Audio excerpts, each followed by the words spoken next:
And we're back here at Boom and Bust. I'm your host, Tony Clement, here with Dr. Christopher Sands. He's the director of the Wilson Center's Canada Institute, and Dr. Zachary Paikin. He is a research fellow at the Institute of Peace and Diplomacy, talking Canada-U.S. relations and beyond.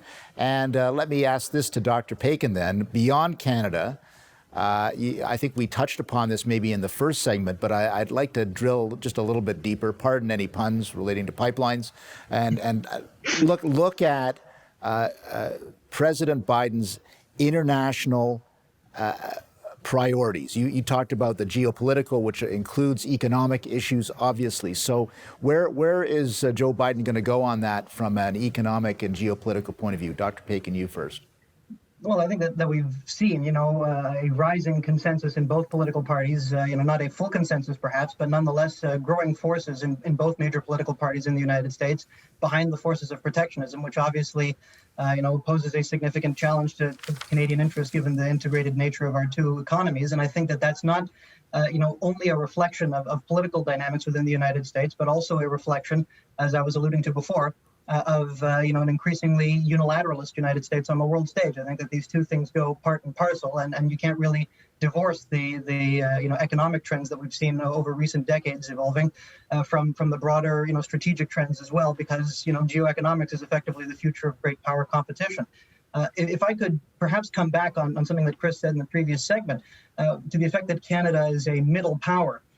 I might quibble with that notion, actually. I mean, if in today's world we've got, the great powers, which are the United States, China, and perhaps Russia.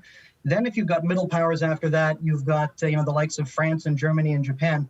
I think that Canada's not a power. I think that's the more accurate way to say it. And to the extent that vassal states exist in the 21st century, Canada is effectively a vassal of the United States that thinks of itself more as a colony implicitly rather than an independent country, and is completely content to outsource its foreign policy historically to the United Kingdom and in more recent decades to the United States. And that's why the fundamental pillars of Canadian foreign policy no longer serve Canadian interests that we've seen throughout the post-war era. Those two pillars no longer serve Canadian interests. Those two major pillars that we've seen since 1945 have been a special relationship with the United States on the one hand, and this multilateral dimension of Canadian foreign policy, which serves as a means, perhaps of differentiating ourselves somewhat from the United States and allowing us to foster a unique and independent identity. That might have worked very well, during the Cold War era when there was a symbiotic relationship between the United States and its allies, and then, of course, in the immediate post-Cold War decades when American power on the world stage was unrivaled. That also might have helped Canada to insulate itself from foreign threats.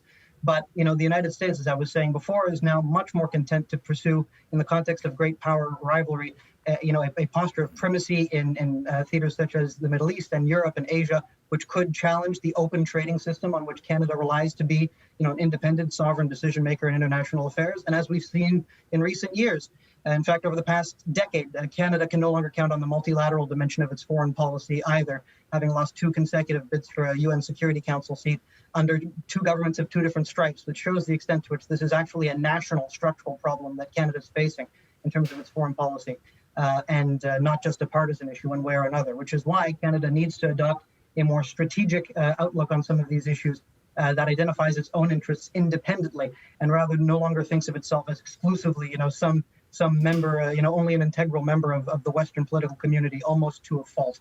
That needs to change. Doctors, thank you for that. Dr. Sands, multilateralism ain't what it used to be. And that's Zach's point there, that these institutions where Canada felt at home are falling by the wayside. What's Canada's direction in the future, given that? Well, I think that many Canadians have been thinking, certainly in Ottawa, about the potential to reform some of those institutions. It's a tough job, but you could start, say, with the United Nations, which has many of its organizations that haven't really functioned very well. They've been corrupted, like the Human Rights Council, UNESCO. There are a lot of problems at the UN. Or you could go to the WTO, and this government pulled together a very important Ottawa group to talk about WTO reform. Some argue that this is essential to having the U.S.-China trade conflict brought inside a kind of institution where it could be fought fair and square rather than trading protectionist blows. Then there's NATO. NATO's made a historic shift away from its traditional stance confronting Russia to taking on missions in Afghanistan and a wider world. And there's even now talk about NATO as a challenging alliance against China. So I think there's a lot of work to do in these institutions, and it may be that we need new institutions. Stay with us.